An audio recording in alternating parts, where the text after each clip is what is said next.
I would literally buy merch just so I could see it burned. I hate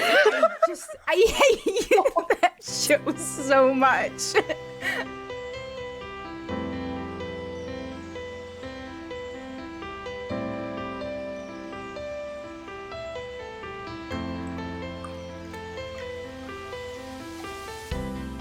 Hi guys, welcome to LoveCast, the Boys Love podcast. I'm your host Pixie, and with me are my co-hosts Alexa and Kayla. Hello. Hey. Pixie's losing it to start off the episode. I'm just losing it in general, but it's fine. It's fine. It's fine. We're all losing it a little bit. So today we're bringing you another BL 101 episode. So this week we're gonna do like a dive into the boys love industry and how it looks like outside of Thailand, because we do tend to talk a lot about Thailand. Yeah. So namely, we're gonna talk mostly about Korea and Japan because of the boost it's had the last couple of years. Yes, so Alexa has been kind enough to make the whole script into gigantic size so I can read it without my glasses. It's all good. So how the Korean and Japanese BL markets are more closed off, the fan culture isn't as visible as it is in Thailand, and we probably mentioned this in our interview with Kaho as well, especially with the Japanese market, because anyone who's read manga or watched anime know that getting stuff from Japan is a pain. It's pure pain, because they live in their own bubble. So, and they're very stern on copyright law, so they won't show anything to the rest of the world unless they have like the proper copyright stuff in place, and no one really wants to hard deal to get through. Yeah. No one wants to deal with Japan because it takes like freaking forever to get anything approved. Just look at when they announced Cherry Magic for Thailand, and they couldn't show the trailer because they hadn't gotten the proper approval from Japan to do it. And that was like 4 or 5 months ago, and we still have not seen that trailer yet. So it's going to be really interesting to see how that show works out, if they can't even get the trailer like licensed to release. But right. So we're lucky that we're even getting Japanese BL at this point. Yeah, I mean, we weren't for a long time. Like, I think Cherry Magic was the first one that was had an official international release. Yeah, a lot of the times it's just like fan subbers who are taking up the work. And it started with the fan subber, and then halfway through got released on Crunchyroll and Crunchyroll. Yeah. And now like Gaga, Ulala, and Vicky get a lot of them, which Vicky doesn't surprise me because I'm pretty sure Vicky is owned by a Japanese company, Rakuten Vicky. Rakuten, yeah, Rakuten. So like it doesn't surprise me that they eventually kind of release the Japanese BLs on there, but Gaga is also kind of on the Ulala. Yeah, Vicky did already have like a Japanese shows. Some of the older ones, yeah. Yeah, they when the BL craze was like 2 years ago or something, Vicky barely had any BL on it, like barely, just a couple. But recently, they really boosted their BL catalog. Before, you couldn't even get the BL category if you searched for it.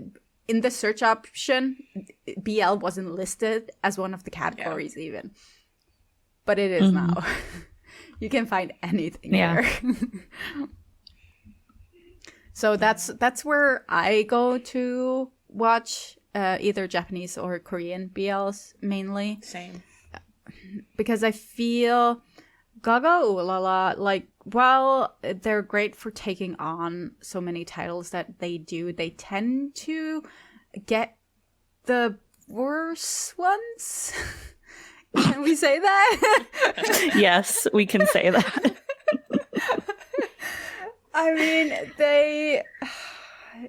once they started focusing on BL, and it's probably like a licensing issue for them, but they are only getting their hands on shows that aren't that great, and I don't feel like using my money on it. At least with Vicky, I can watch K-dramas and stuff. Yeah, I think with Gaga, like, they're still a very small platform overall, and they focus like only on queer media and BL. So I think the size that they are compared to something like Viki or iQIYI or WeTV, where they also, like, those sites all also offer like het dramas from like China and Japan and Korea. So like those platforms are just bigger and I think have more to offer. So I think a lot of shows that are looking to license internationally are going to look at those bigger platforms first, which is why Gaga ends up with some of the smaller and not as high quality productions. I will say this. If Gaga had focused more on the actual queer content instead of BLs, I would be more inclined to have that membership, because when they were focusing on like Strongberry and all of these, those are great. And that content was great, but recently it's just been the like second class BLs.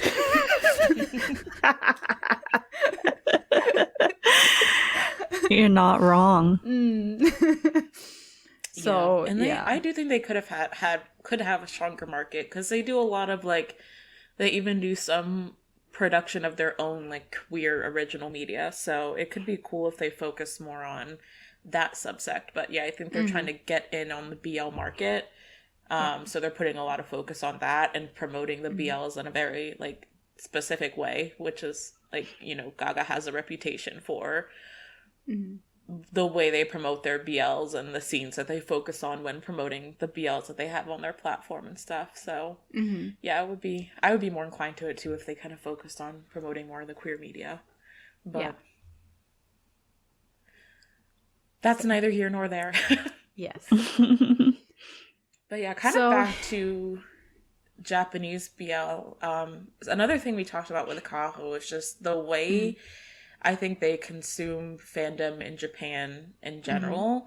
They're much more quiet, I guess, about their fandom tendencies. Like, you know, we were talking with her about, like, you know, people will go to things like BL cafes and maid cafes and stuff like that, but like they're not going to go like tell all their friends about it and like be like, oh yeah, I went to this BL cafe and watched them put on a little BL skit for me over the weekend type thing. Whereas like, you know, I think in other places, like, talking about your fandom interest is more culturally acceptable. But I think especially with something like BL, since it's a very still women-focused genre in Japan, you're more inclined to be quiet about it and kind of keep that interest to yourself and, you know, mostly talk about it in your private online spaces, probably, as opposed to putting it out there publicly, which kind of speaks to how the fan culture is more closed off compared to in like Thailand and stuff like that. Yeah, I mean, like it's Japanese culture to be more withdrawn and not show excitement for things. And I remember, like, this is a little bit off topic, but I remember seeing clips, illegal clips from a K-pop concert in Japan, because you're not allowed to film there. But everyone was just like sitting nicely in their chairs and like stomping their feet, because that was like their way of showing support when the song was happening. Everyone was so quiet. Yeah, at the concerts in Korea too, like they do the fan chants and they like cheer at the end, but like they don't stand like there's this very specific like concert etiquette that they follow. And I've seen a lot of videos from people going to K-pop concerts in both Korea and Japan that are like coming from the West that were like, this is not at all what I'm used to at a concert experience. Like Western K-pop concerts, everyone is just screaming Crazy. endlessly, like Shaking ass. endlessly, Dancing. Literally barking. barking. Kayla's been there before. Oh yeah. Nice. Yeah, we don't get K-pop concerts here, so. Yeah. So we also talked to Kang-woo about like in Korea. Like for those who don't know, Kang-woo is director from Strongberry, a company that makes primarily LGBTQ media, but have recently come out with a show that they themselves classified as BL, Choco Milkshake, which was amazing. By the way, go watch.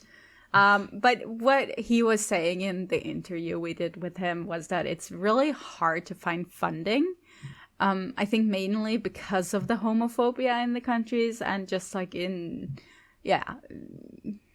it's they haven't realized the capitalistic effect BL has. Mm-hmm. Is that a way to say it? Pretty much. No, that makes sense.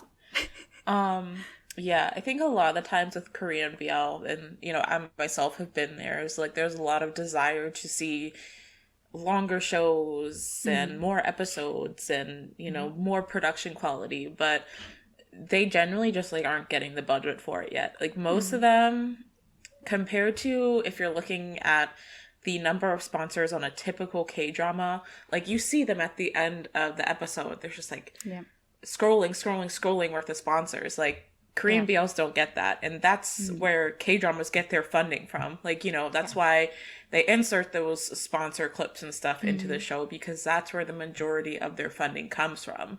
And Korean BLs aren't getting that yet, so a lot of the times it's these small production companies like Strawberry, or these smaller platforms like Heavenly, which is like a Korean like online streaming platform, and Watcha, which is another one, that are like, I guess, funding these BLs themselves, maybe with some sponsorships that are like smaller, or sponsors investments, but it's not, they're not getting the public loud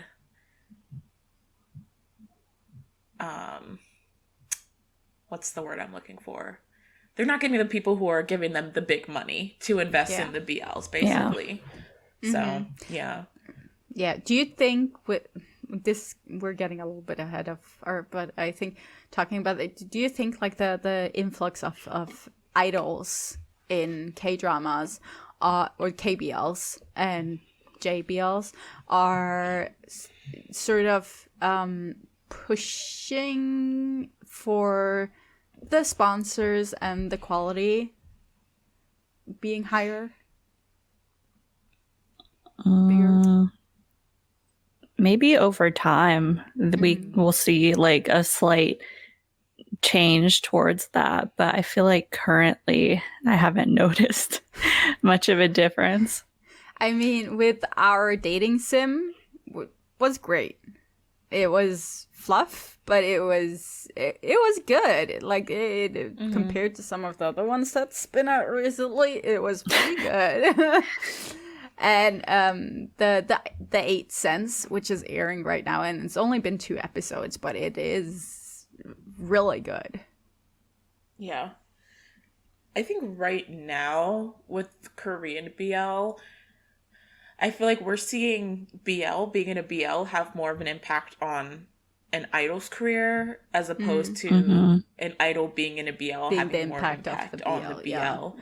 So like we've seen it with Jae-chan and Semantic Error. I think he's probably and Soham, who is also an idol.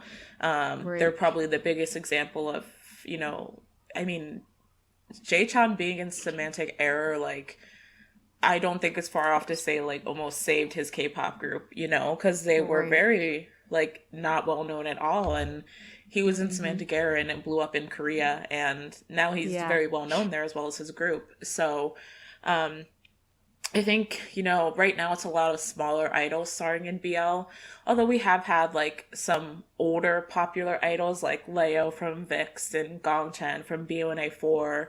But they're not necessarily at their peak anymore, which is sad to say.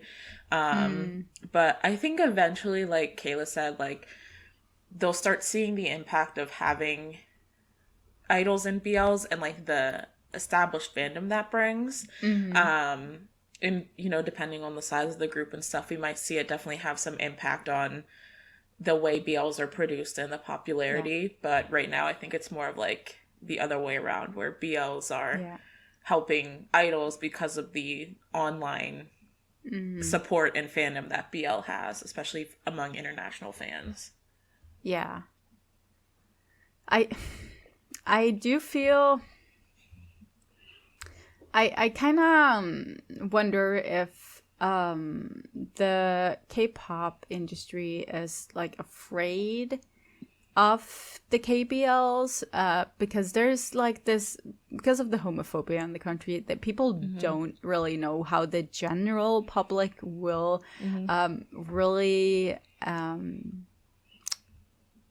react to it. So I think like they're trying to be careful about it, which is honestly sad. But I understand with didn't they change the president recently? And and there was this whole, they have there's a very conservative president. Over there right now, which I know Kangwoo talked about, you know, the worry that would impact even more so the funding that like places like Strongberry and the other Korean BL production companies are getting. So, I mean, I don't know the behind the scenes if we've actually seen any of that happen. But I know that was a worry that he talked about. But yeah, I definitely agree. I think, especially with the bigger, more popular idol groups, I think there's a lot of probably wariness from their companies because it is so hit or miss with the general public. And if you're an idol that's more well known in the general public, they're going to be paying more attention to the shows you're acting in and things like that. So I do think there's probably really still a wariness there. But isn't there a K-pop group that like made a really like music video where it was kind of BL themed? Only one of. Yeah. Yes. Yeah, they did like a whole series of queer music videos. And I think they're going to be in a BL eventually. Yeah, I saw that news somewhere. I heard something like that. Yeah, they definitely have. I think they're definitely, compared to some other K-pop groups, much smaller. But I think them doing that has definitely had a big impact for them in terms of like fandom and recognition. So yeah, I just think Korean BL is really still growing. I mean, it's really only been here since 2021, so hasn't been long. I think it still has a long journey to go on, but it's nice to see where it's improving so far. And they are growing with like the amount of shows being released all the time, and sometimes we do get shows that are actually like semi-normal length. Yeah, which is great. 16 episodes, which was wild, unheard of at the time. I remember that. It was wild. Yeah, so Korean BL is basically inspired by the classic K-drama style of production storytelling. But you do have some directors like Hwang Da-sol who have gone for a more indie film approach. I think like Hwang Da-sol, for those who don't know, made the first BL, like official BL in South Korea, which was Where Your Eyes Linger. And it started like the quality of her shows are so high that it's like we weren't ready for some of the crap that came later. She is the standard. She's the only one that can reach the own standard that she set. Dude. Like, she made one of my favorite ones. Like, I genuinely like every show that she's made. But my favorite one is To My Star. obviously, and I guess Alexas is blooming. Yes. Same. Yeah. Blooming. I don't know. Yeah, I just To My Star just hit Danny's me. here. I mean, To My Yeah. Star is definitely like my second favorite, but Blooming just has that little oomph for me. It's fair. It's fair. But yeah, I think with the production of Korean BL, I do think like Hwang Dasul's kind of indie style is what set her apart, because I think that like Korean dramas in general have a very distinct production style, and I think that's one of the things that make them popular. But I think Korean web dramas in general also have like a very certain aesthetic that's kind of like that very bright, kind of overly airbrushed, kind of soft look. And I think that's what a lot of the Korean BLs go for. So for me, that's kind of what made a lot of Hwang Da-sul's stuff stand out, because she kind of stepped away from that. And I definitely have the same vibe about The Eighth Sense right now. But yeah, the production style of Korean BL is very distinct, and I feel like Japan is the same way.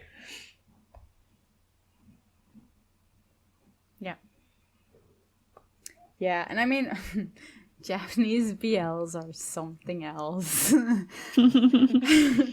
I will say, like we've mentioned this before, Japanese BLs are very, very fluffy, like soft, just like good feelings. And then you have like the extreme where it could basically be porn.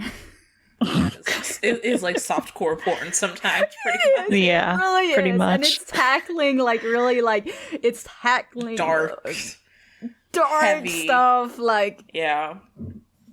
I mean, every trigger warning you can think of happens. Yeah. Like I don't want to say the words for each thing just because YouTube is very particular YouTube about algorithm. Like, but just trigger warning, okay?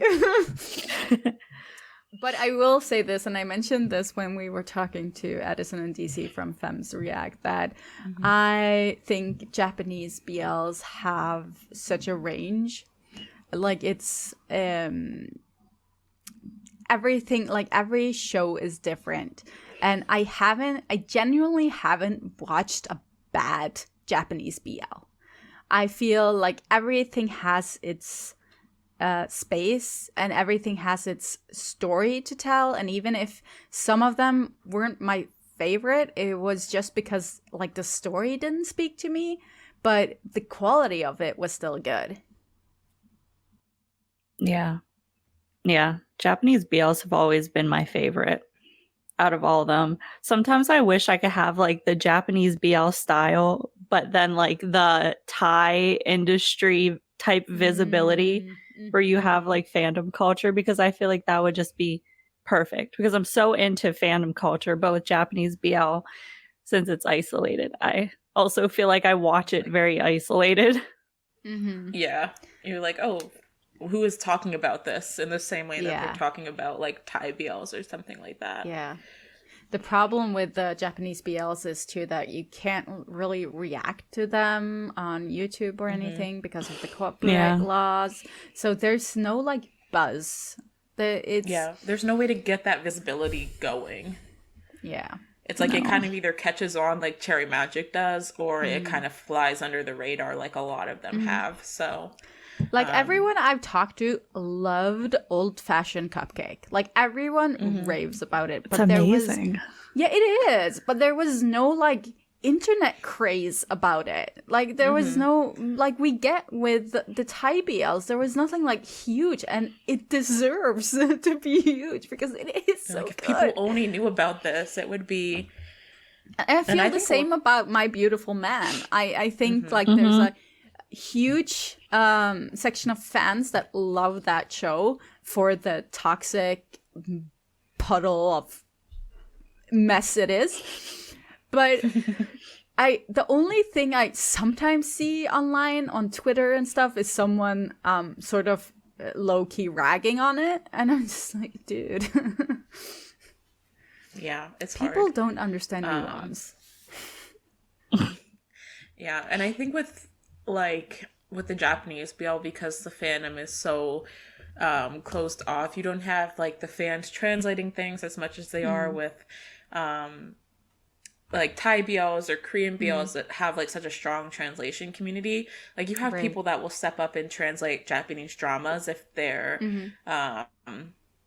not getting picked up internationally, but they don't have people translating the tweets and the interactions and the videos clips that people put out, I think, in the same way that other BLs do. So like it really doesn't give it a space to catch on as much in the international fandom. Which kind of sucks, because like I'll go into the tag for something like My Beautiful Man, like in the English tag, and I won't see much, but if you click on the Japanese tag, there's like so much conversation and interaction going on there, and I'm like, I wish I could understand and you know see what the Japanese fandom is talking about. Yeah, I sometimes feel like the Japanese BLs do sort of get swallowed in what's happening. Like, because for the Japanese fans, they have a lot of BL. They have a lot of going on. They have their own fandom communities where they talk very amongst themselves in Japanese. So, and the small subset of shows and content that we get is not like compared to what they are talking about. So we kind of get left behind in the dust. Yeah. Yeah.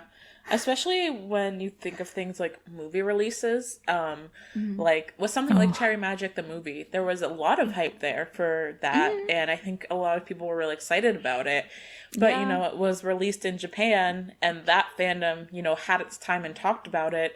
And then it was released in a couple other countries, and then they put it out on DVD, so like English-speaking fans or English-understanding fans could finally watch it. And that was, you know, months and months and months after the Japanese fandom had already been like done and moved on. So, you know. Yeah, I mean, it has such a potential on a global scale, and it just fell flat. Yeah. It's Another thing I wanted to talk about when you mentioned Old Fashioned Cupcake, something that I think is really unique about the production of Japanese BL is their ability to like put a full story into such a few number of episodes. The Old Fashioned Cupcake was 5 episodes, and the story felt full and it felt complete and it felt immersive. And a lot of the Japanese are like 6, 8, sometimes 10 or 12 if we're lucky. But I think they have this really like good ability, and I think Japanese dramas in general tend to be kind of like in the 8 to 10 episode range, which maybe it's just they're used to doing production that way. But they have such a good way to tell a full story in such a short amount of episodes. Whereas I think that's something the Korean BLs really struggle with, because a typical Korean drama is 16 1-hour episodes. And that gives them so much time to tell the story and really develop it, flesh it out. Whereas the Korean BLs we're getting are 8 15 to 20 minute episodes. So I think they haven't quite found that mark of taking a full K-drama storytelling and shortening it into a shorter amount of screen time and episodes. Whereas I feel like JBLs are already really good at doing that. Yeah. I would say that like most of the Korean BLs that are out struggle with the storytelling, and some are terrible with the storytelling. Like I've talked about this before. I just don't know how to make it smooth yet. The individual circumstance, the all the liquor, all like liquors. it's just so bad. Like it's a show that shows that the director or whatever has no idea how to tell a story within that time frame. They just leave everything out. There's no cohesiveness at all. Yeah. And then you have shows like the earlier ones, like Wish You, and the one with the ballet in it. You Make Me Dance. You Make Me Dance. You Make Me Dance, yeah. And Mr. Hart. And on those ones struggled for, they lacked something. And usually they would manage to make it cohesive when they made it into a movie. Yeah, Most of the movie versions. The movie versions have just like... That's right. They did kind of stop doing that. No, they're still doing it. Dude, they're still doing it. The new employee Korean BL, that's getting a movie now. Oh. Yeah, it's not out yet, but it's up on Viki as coming soon. So they're still doing it. Okay. Interesting. But whenever they do that, they sort of they seem to have a better understanding of how to make it work when they're making it into a movie. But when you cut it up, suddenly they sort of lose stuff here and there. I don't know, to make room for the intro and outro. I don't know. They obviously have the content, so I don't understand why they just take it out. Yeah, I noticed with a lot of the Korean BLs I've watched lately, I don't like how they transition from one episode to the next. It feels so choppy. And then they like repeat a scene from the previous episode that wasn't even at the end. And it like confuses me. I don't know. Dude, and they make the repeat not the same clip as they used in the previous. Like, no, Dating Sims did that when they were sitting on the fence thing wall. Yeah. That clip they ended with, and when they started up the next episode, it was a completely different one. They ended the last one with a kiss, and when they got back, they stopped right before the kiss. And yeah, that's exactly what I'm talking about. Yes, it's so weird. It's so weird. Like I kind of feel like you have these directors seem like they are better at making movies than TV shows. So they are thinking, when they're filming it, they're thinking of the movie and how the movie is going to look. And then they're just like, oh shit, we need to chop this up to send it out as a TV show. And they forget which clips they've used in the previous episode. You just forget. Oh my god. Oh my god. Yeah. No, so yeah.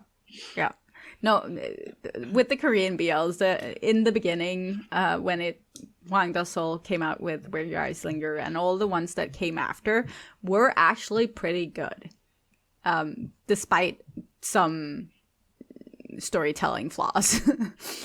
But they weren't as bad as the individual circumstances and what's it called, Precise Shot, and there's one called Cut Something, and it's just so bad. Like the Tasty Florida one, I felt was kind of okay. It wasn't great, but it was kind of okay. That era was such a Kissable Lips was sort of okay. I like Kissable Lips because it's a mess and it's so Twilight. So that one gets a pass for me. Okay. Well, the actors in Kissable Lips had, like, roommates do good. Yeah, they had roommates of Poonduck after that too, which I think. Yeah. Oh my gosh. I like that one. So. Yeah. Yeah. I think it was a little bit like drawn out, but it wasn't bad. They have great chemistry. I think like the bottom line is like Korean BLs are so hit and miss. Like you get 5 like forgettable ones for every one that you're like, okay, this one was pretty good. And I think it's so just true. Like, and the ones that you think are like truly good are like even a smaller portion. So it's just like so I The do only- enjoy Korean BLs for the production aspect because I love K-dramas, but I think Yeah. they're just still really trying to find their stride Trying to in the find it out, BL figure it web out. genre game. Yeah, I think if you think about the whole of the show, Semantic Error was the one that have done it best so far. If you think about everything as a whole, like the filming, the story, everything, cohesiveness and true to the story from the manhwa and all that, I think they've done it best, personally. But I think Light on Me was the one that got closest to actually being a K-drama. Yeah. Yeah, they just had the time Although it was to like. frustrating as all hell to watch because of the indecisiveness. Is he gonna choose him, or is he agree. gonna choose him, or we all know It's who very he's gonna K-drama. choose. Very K-drama. It's very a K-drama. And I feel like who is the actual lead thing in K-dramas is one of the things that I've never liked about it. So that's why I couldn't watch Light on Me as it was airing. Like I had to wait until the end, You had to know see who it he's was. gonna end up with, and then I binge watched it because I was just like, I can't do this back and forth. But yeah, so But it was cute. yeah, I mean, they It had was 16 cute. episodes. I loved it. And they were like 30 minutes. Like that was a decent length. And even The Eighth Sense, like the first 2 episodes were both 40 minutes. And the drama I think is going to be 10 episodes. So I think, you know, they're working with a little bit more time and space in the episodes to kind of make the story happen. So I'm really curious to see how that I think one what continues to fascinated play me out. about Light on Me is that it's based off of a dating game. Yeah. I forgot about that.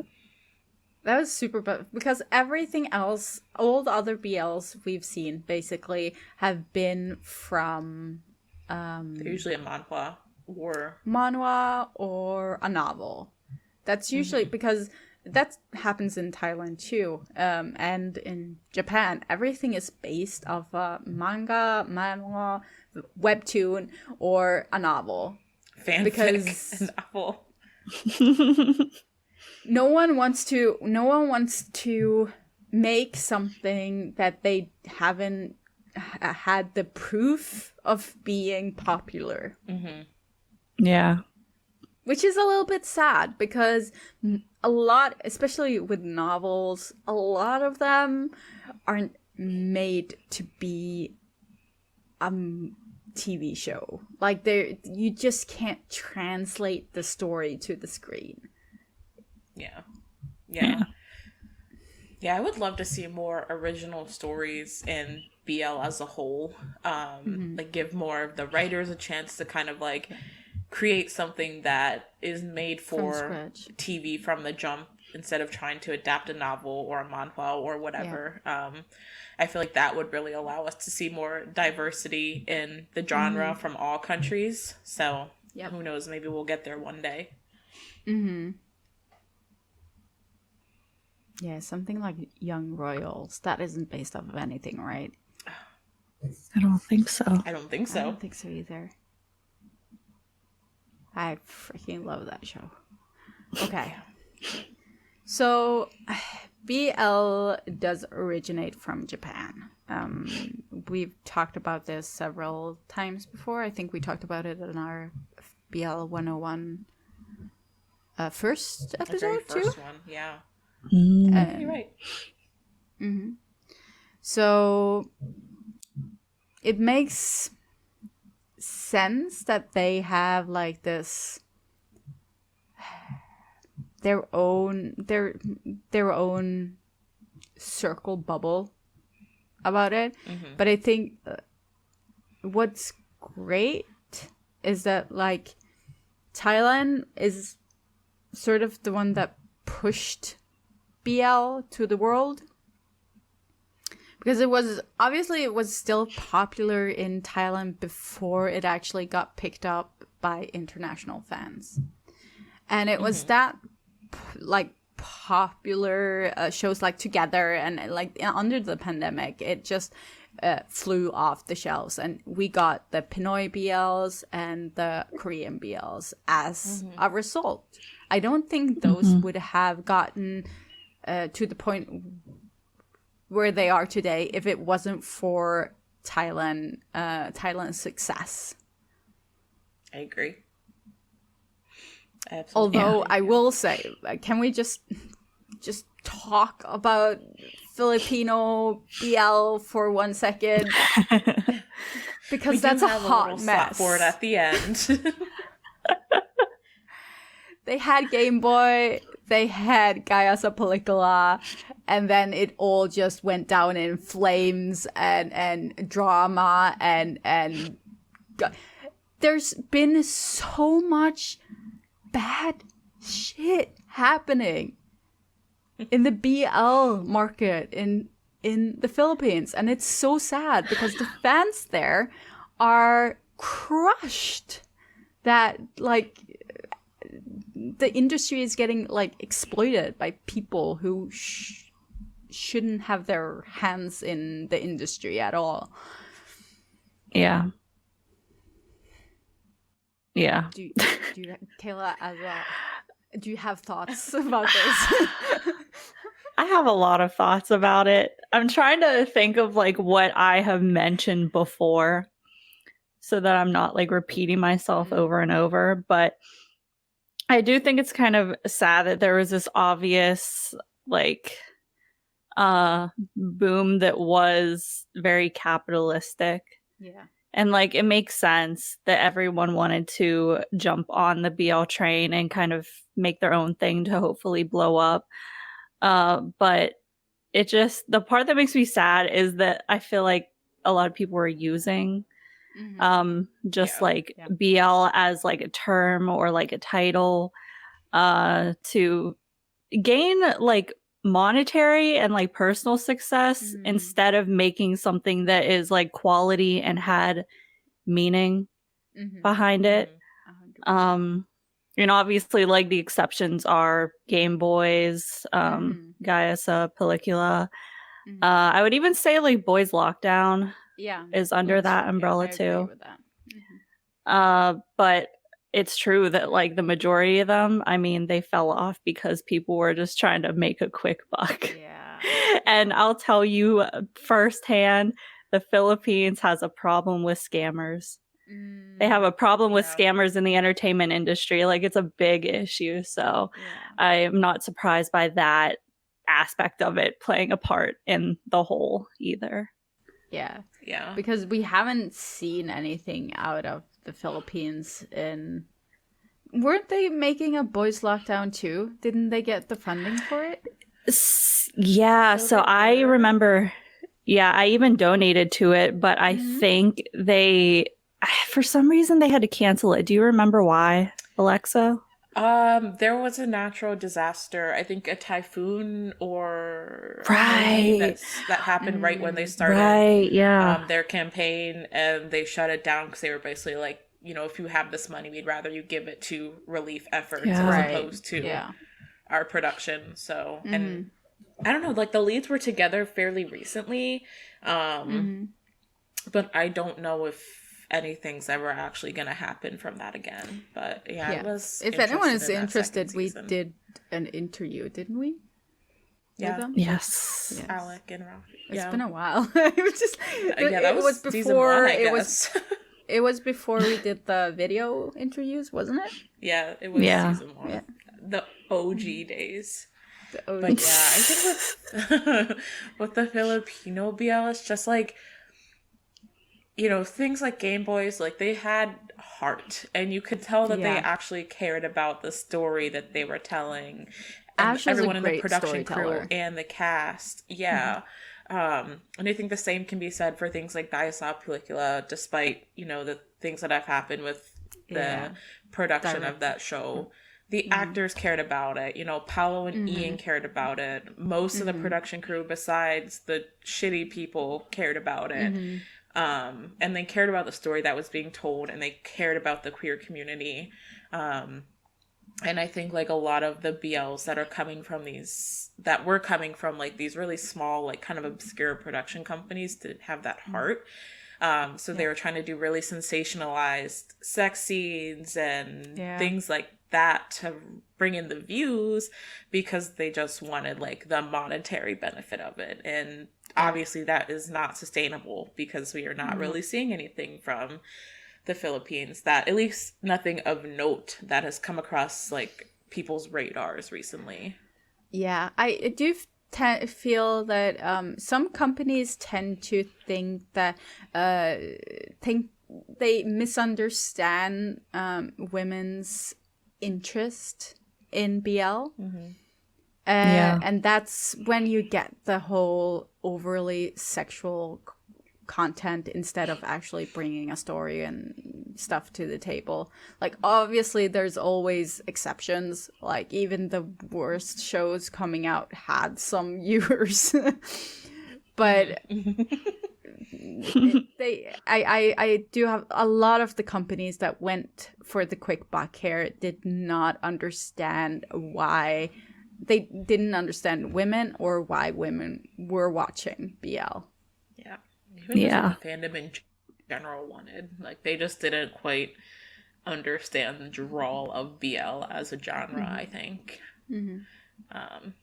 Yeah. Yeah, and I guess because of that, a lot of the Pinoy BLs toe that line of LGBTQ plus media versus BL. And I feel like they were some of the first ones that sparked the conversation about like what is considered BL and what's not. Yeah, I agree. And another one that sort of has been really going sort of downwards recently, which is sad because they had their glory days in Taiwan. The Taiwanese BLs, like they were doing so good with History 3 and it all went down. I think the writer they lost is one of the reasons. Because I just feel like, well, first of all, they've been producing a lot less BL than they were in like 2018, 2019, 2020. But yeah, like every time we get a show, I feel like these days with Taiwanese BL, a lot of it feels like the same thing. Like they've been doing a lot of like the similar like workplace vibe of like, I don't even can't think of the names of shows right now. Like, Beloved in House and the one with the two lawyers. That's like completely slipping my mind. Yeah, it had Plus and Minus, which was okay, yeah, Plus and Minus, but still. Yeah. But they just feel like very repetitive. But like in a different way, I guess, than like we've been talking about the Thai BLs feeling repetitive. Yeah. And I just feel like the writing hasn't quite been up to par the way it was in their peak days. That's the problem. The writing isn't good. It's cohesive. It's just not good. It's not good storytelling. It's boring. There's no depth to the characters. There's no depth to the story. It's just very superficial dribble. And it doesn't matter if the guys are hot and have chemistry, because the story they're getting is just sad. It's not bad, it's just not good. Just like, and it's boring. It's just like fine. Yeah. Like every time I think of a Taiwanese BL I've watched lately, with the exception of About Youth, because I really like that one, even if Pixie didn't. I think all of the other ones, when I think about them, the ones that I've watched, I'm like, it was fine, but they're forgettable, I feel like, these days. And it stinks because I feel like Taiwan was in a really good place with their BL at one point. They had a really good production value. They were telling interesting stories. They have really, really great actors with great chemistry. But it's just like the storytelling and the writing these days, it's just like not doing any of those other good things justice. And so I feel like none of their shows are like sticking the way they used to. Yeah. Yeah. And that's kind of why I put in our notes that Taiwanese BLs use a lot of the yaoi, like the classic yaoi tropes, because I feel like they try to put every single trope into a show to try to make it interesting, and it just ends up being a mess. Oh god, the slow catch when someone falls, or a towel that falls off, and it's just like surprise dick. No, Surprise dick. I that's like, I've never thought about that, but you're completely right. They're just putting tropes in there and hoping for the best. Yeah. Talking about bad tropes, do you guys remember My Day? Yes, unfortunately. This is Filipino. Okay, we're on to Filipino again. But if people listening haven't watched My Day, please don't save yourself. It is an abomination on earth. They thought they were doing something clever and campy and tried to be funny, but I so vehemently hate that show that I like I would literally buy merch just so I could see it burned. I hate that show so much. Oh my god. Oh my god. Yeah. I don't know what else I can add to that. I had, like, since there's a BL 101, I had to give a warning. Trigger warning, My Day. Do not seek it out. Even if you see sexy scene clips, it's not worth it. It's very not worth it. This is how I feel about history close to you. Oh yeah. That one was probably the worst, one of the worst BLs I've seen since I started watching BL. We did a whole episode about how bad it was because it was that bad. We needed to do our duty to inform the people. But I feel like the close to you one it's bad for us because we know that it's just so outdated and just wrong. But for younger watchers, they're gonna watch this and just like, ooh, this is sexy. People were fighting us. People on TikTok. People on TikTok, when we posted, we posted some type of clip about talking about History 4, and people were pissed at us in the comments. They were like, it was very much like the just because but you don't like the Step Girls. Because he was writing in a journal. He loved him.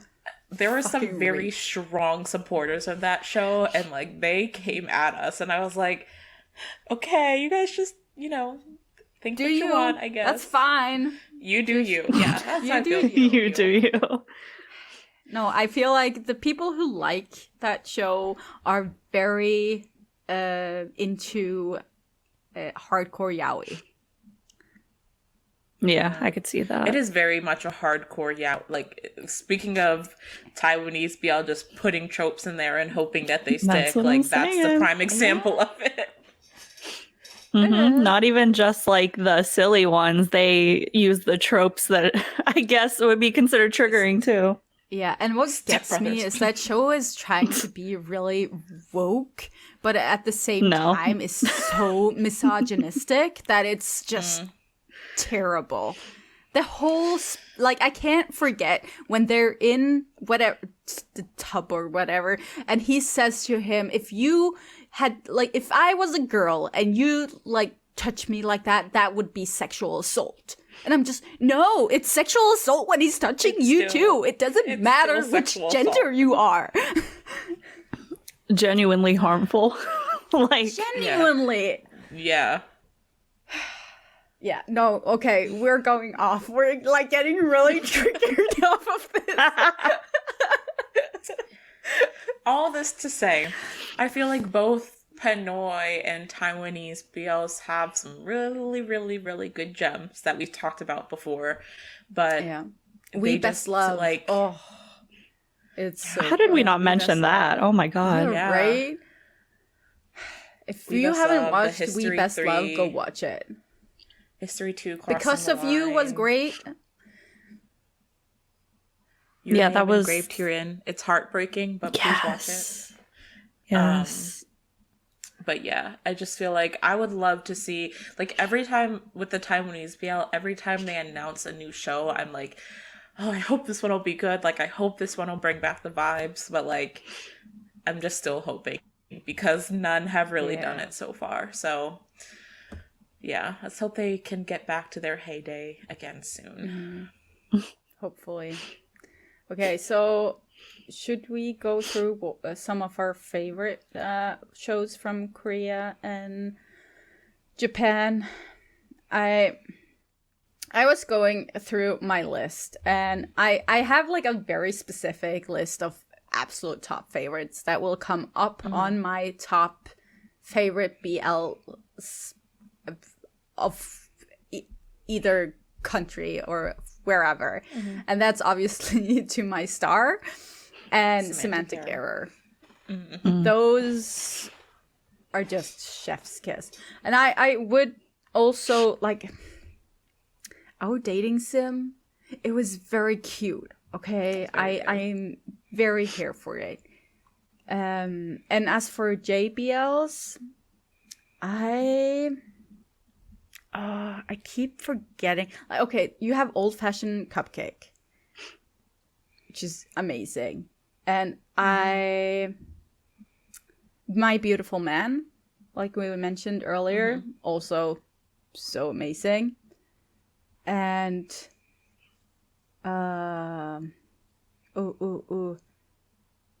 what's it called? Candy Color Paradox. I know it's not like the highest budget, but it's such a good story and the actors are great. We did a review on that one, by the way. Go watch it. Just came out. Go watch it. I think we've done a review of all of those, but we tend to do a lot of reviews of Korean and Japanese BL because they're short. So Yeah. and they're easy for us to binge watch. That's true. Yeah, for Korean BL for me, obviously To My Star is one of my favorites. Blooming is my all-time favorite. But what else have I really liked? I think anything from Strongberry is worth a watch. Oh, yes.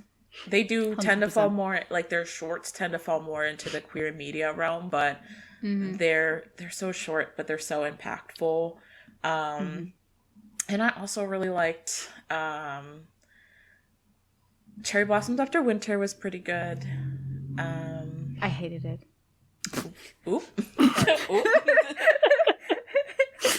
I understand why you like it. I just...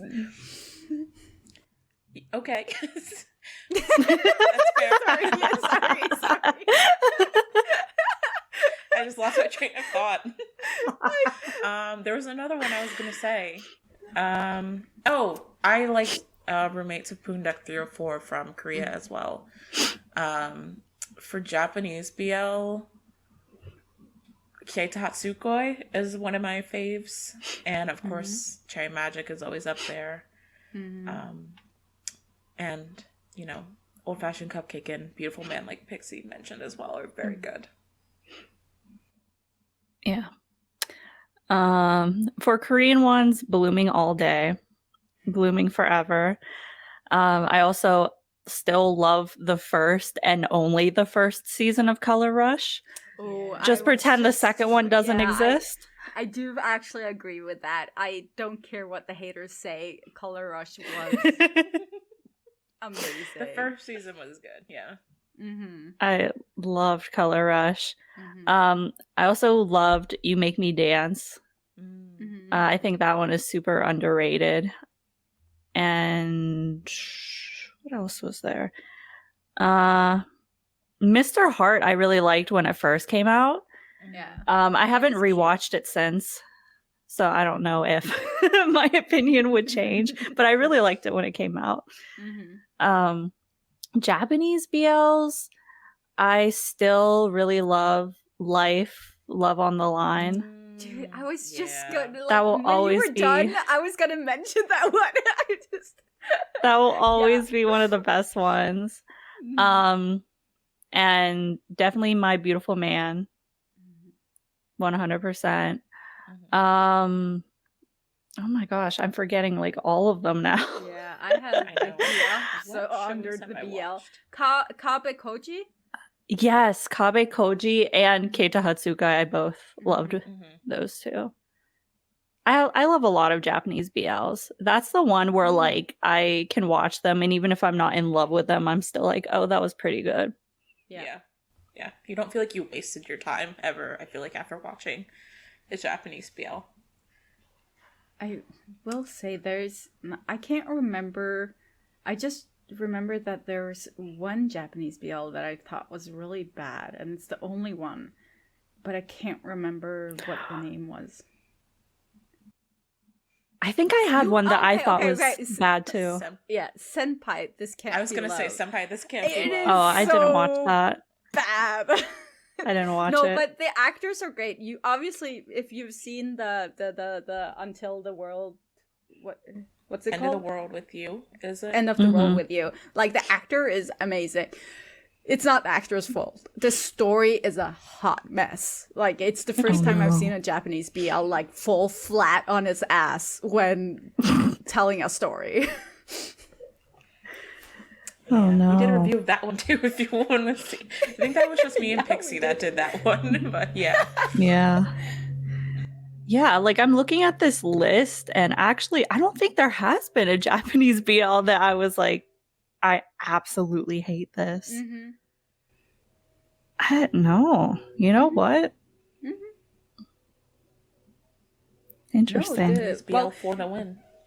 We can say that, like, we've probably not seen like half of the Japanese BLs that actually exist because we don't have access to them. Yeah. But yeah. Ooh, they did a live action of the what's it called? You've read the manga, Alexa. Shit.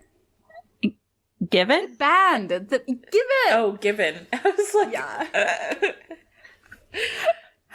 Honestly, it was pretty blah compared to the manga, but I think if you want to watch something about Given, watch the anime over the live action, because I like the anime.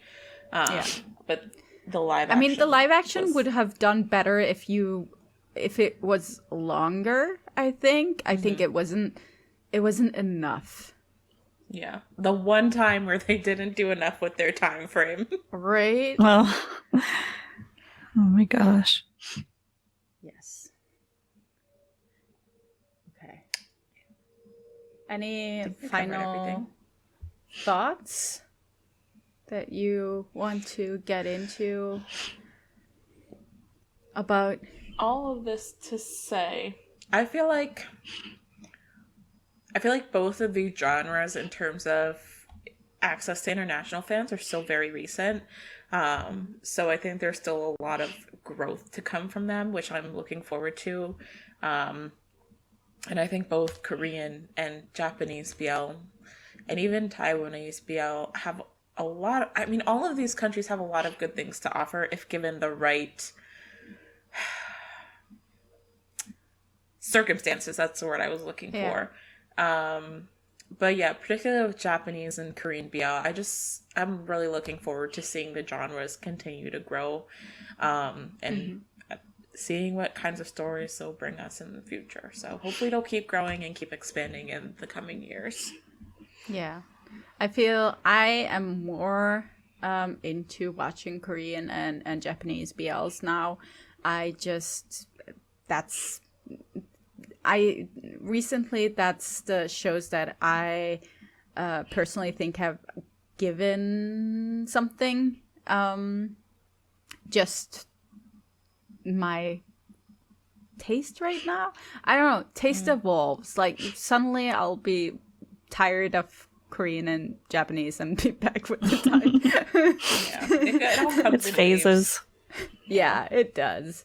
I think I'm just not over the eclipse, so I just can't enjoy Thai PLs. The eclipse ruined everything. Oh, genuinely, I can't. Yeah. Okay. Yeah. Okay, so that is it for our episode this week. Which country typically produces your favorite BLs? Let us know in the comments down below or on social media. If you enjoyed this episode, please like, comment, and subscribe. And while you're at it, why not share this episode with your friends? It really helps us out. Thanks for joining us this week, and we hope to see you again soon. Until then, bye. Bye-bye. Bye.